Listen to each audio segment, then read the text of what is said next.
বন্ধুরা, তোমরা কেমন আছো? আশা করি খুব ভালো আছো। আমি খুব ভালো আছি। আজকের একটা রেসিপি নিয়ে চলে এসেছি। এই দেখো, সোয়াবিন। এই সোয়াবিনটা আমি পকোড়া বানাবো। আমি আধ ঘন্টা ভিজিয়ে রেখেছি।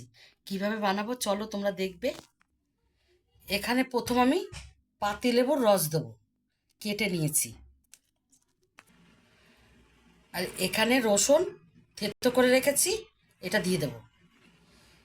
এখানে আদাটাও আমি থেতো করে রেখেছি। আমি এখানে লঙ্কাটাও থেতো করে রেখেছি। এই যে গোলমরিচের গুঁড়ো দিয়ে দেবো। পরিমাণ মতন নুন দিয়ে দেবো।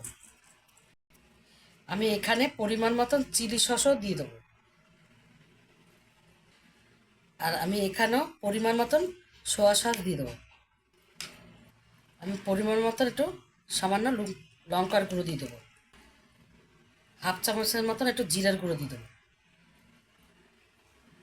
কারি পাতাটা আমি ধুয়ে রেখেছি, এই যে এরকম করে বেছে নিয়েছি। এবার কারি পাতাটাও দিয়ে দেবো। এখানে আমি কর্নফ্লাওয়ার দিয়ে দেবো যতটা লাগে পরিমাণ মতন। এবার ভালো করে মেখে নেব, প্রয়োজন বুঝে জল দেবো।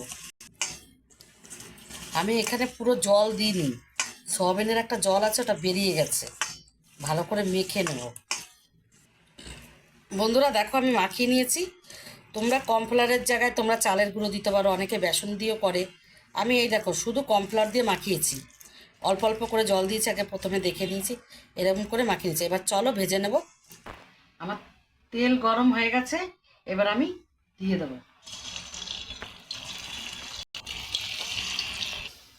এবার আমি একটু উল্টিয়ে নেব।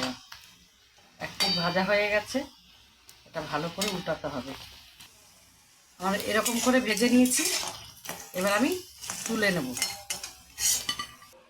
দেখো বন্ধুরা, আমার এই সোয়াবিনের পকোড়া হয়ে গেছে।